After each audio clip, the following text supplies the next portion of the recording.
کائنات کے اہم ترین فلسفیانہ سوالوں میں سے ایک سوال یہ ہے کہ کیا ہم آزاد ہیں؟ کیا ہم اپنی قسمت خود لکھتے ہیں؟ کیا ہم اپنی زندگی کا ہر عمل خود طے کرتے ہیں؟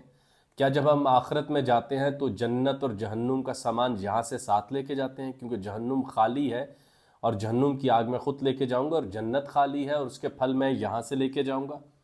اس سوال کو جواب دینے کے لیے ہمارے پاس دو طریقے ہوتے ہیں، ایک کہ ہم فلسفے کو استعمال کریں اور اس سوال کو عقل کے سپرد کریں اور عقل ہمیں جواب دے دے، تو اس میں عموماً یہ سمجھا جاتا ہے کہ یہ جواب دینا بہتر ہے، خصوصاً اچیومنٹ کلچر میں، کیپٹلسٹک کلچر میں، سیلف ہیلپ موٹیویشنل کلچر میں، کہ نہیں نہیں اپنی قسمت کو خود لکھو۔ یہ سطحی معنوں میں، اقبال بہت بلند معنوں میں اسی بات کو کریں گے کہ تم آزاد ہو، مگر وہاں جو لوگ ڈٹرمنسٹک ہیں وہ ہم سے پوچھتے ہیں کہ اگر تم آزاد ہو تو ایک ہی سال کیوں پیدا ہوئے؟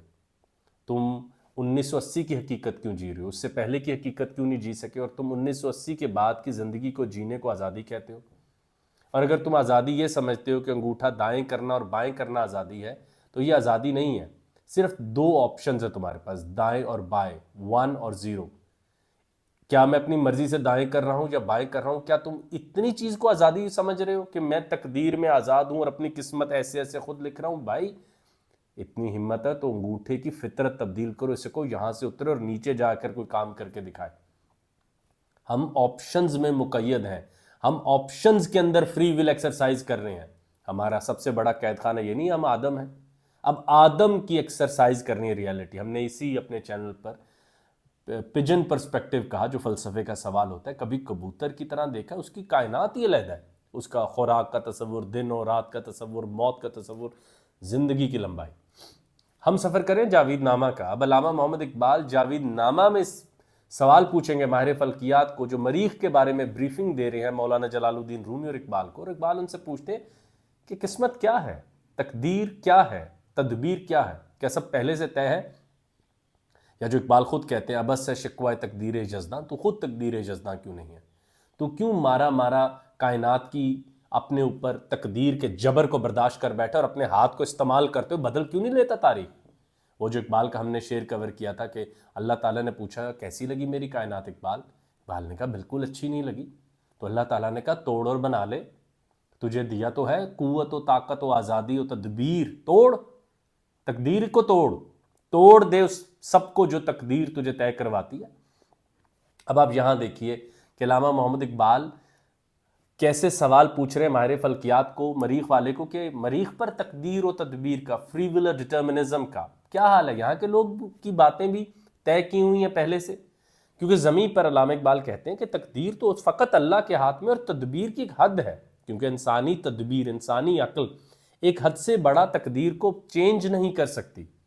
اور علامہ اقبال کہتے ہیں کسی کا حاکم ہونا، کسی کا محکوم ہونا، یہ سب تو پہلے سے طے ہو جاتا ہے۔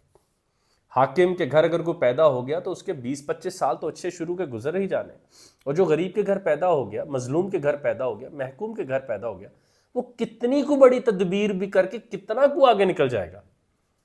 وہی جو ہم نے پہلے بات کی کہ آپ فلاں سال پیدا ہوئے، اس کے بعد یہ جو چھوٹی موٹی آزادی کر کے دکھاتے ہو، کہتے ہو آزاد ہو، you had to live the reality post 1980 post 1990۔ اور اس کے علاوہ تقدیر و تدبیر پر تفصیلی بحث ہو سکتی ہے۔ تو ہم آپشن لیونگ کو سمجھتے ہیں ہم آزاد ہیں، ہم یہ جانتے ہی نہیں کہ ہم آج ادھر اس وقت بیٹھے عقل کی اس بت کدہ صفات میں کر کیا رہے ہیں۔ تو جب علامہ محمد اقبال یہ سوال کرتے ہیں مریخ پر ماہر فلکیات کو، جو انہیں مریخ کی زندگی کے بارے میں بتا رہے ہیں، جو سیریز آپ دیکھ رہے ہیں، وہاں پر وہ انہیں کہتا ہے کہ ارے ایسے حقیقت نہیں ہے، اگر تیرا دل خدا کی ایک تقدیر سے بھر گیا ہے تو ایک اور تقدیر مانگ، لامحدود تقدیریں مانگ، کیونکہ خدا لامحدود ہے۔ پھر وہ کہتا ہے کہ اے زمیں زادو، تم لوگوں نے خودی کا راز کھو دیا، اور تقدیر کا وہ راز نہ سمجھ سکے۔ جب تو بدلتا ہے تو ساتھ ساتھ تقدیر بدلتی ہے۔ تو بن خاک، ہوا تجھے اڑا اڑا کے پھرے گی، ساتھ لے لے کے پھرے گی، اور تو سمجھے گا تو زندگی جی رہا ہے۔ تجھے آفس والے کہیں گے 9 بجے پہنچ، تو 9 بجے پہنچ کے سمجھے گا میں آزاد ہوں، دیکھو میں نے کتنی اچھی گاڑی چلا کے آزادی سے وہاں پہنچو۔ You were captured and captivated to be there at 9۔ تو خاک بن، تجھے ہوا لے لے کے اڑے گی، تو پتھر بن، تجھے آئینے پہ مار کے اس آئینے کو توڑوایا جائے گا.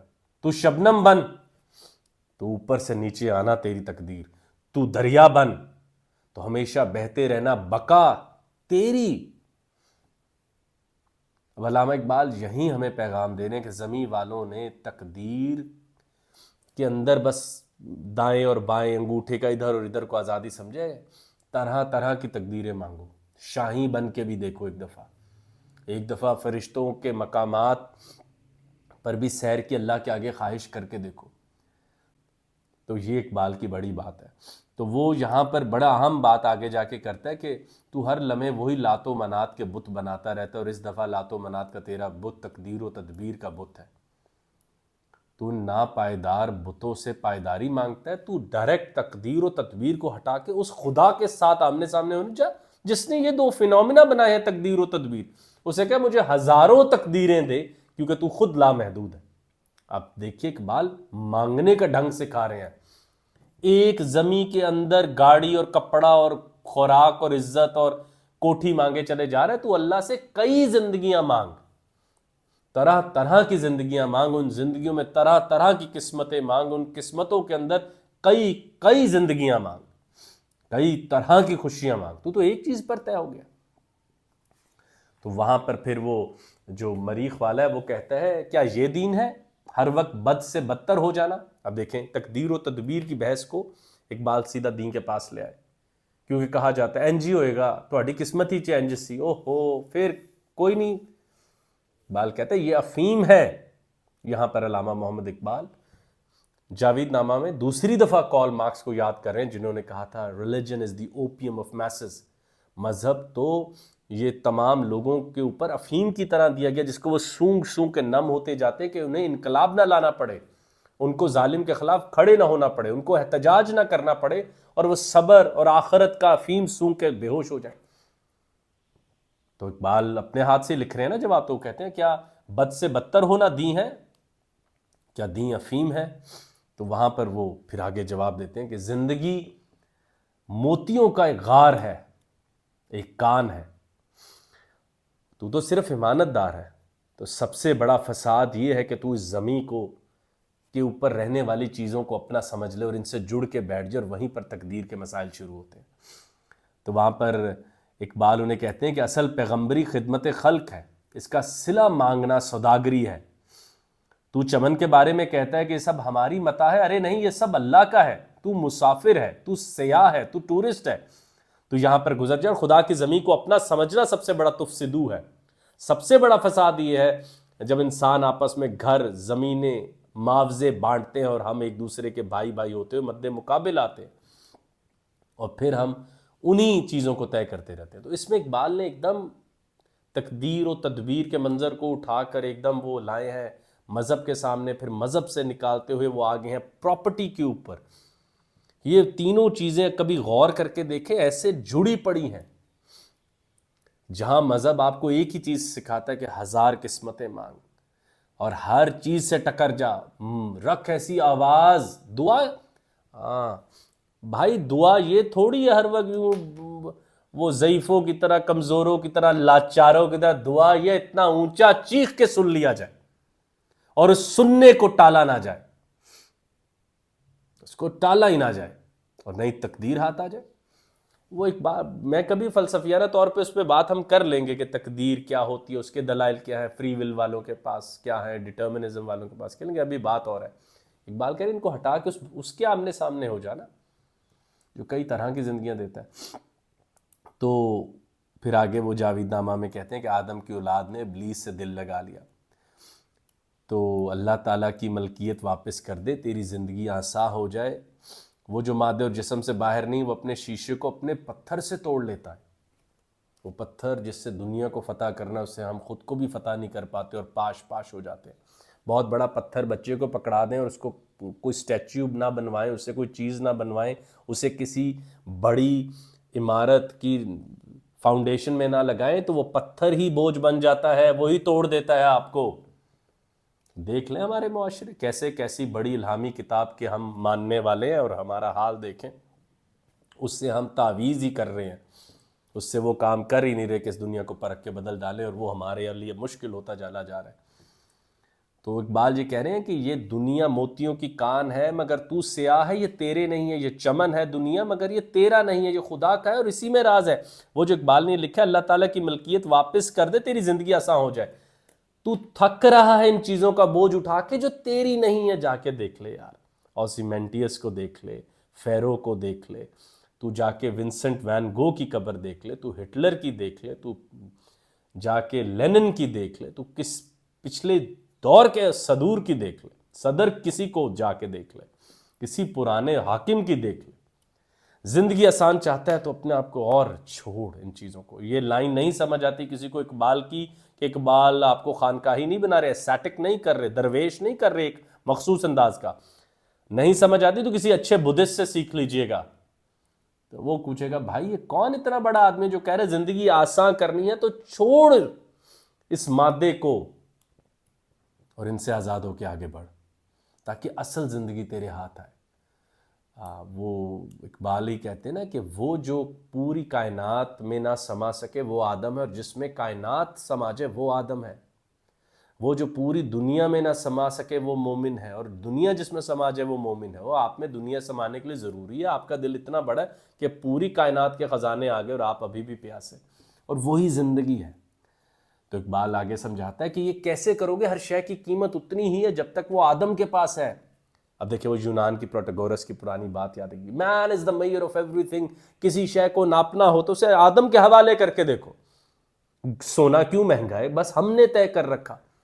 اور یہی اقبال آگے جا کے کہتے ہیں کہ ایک گوہر کو کبھی آدم سے دور کر کے دیکھو، اس کی کوئی اوقات نہیں، آدم طے کرتا ہے۔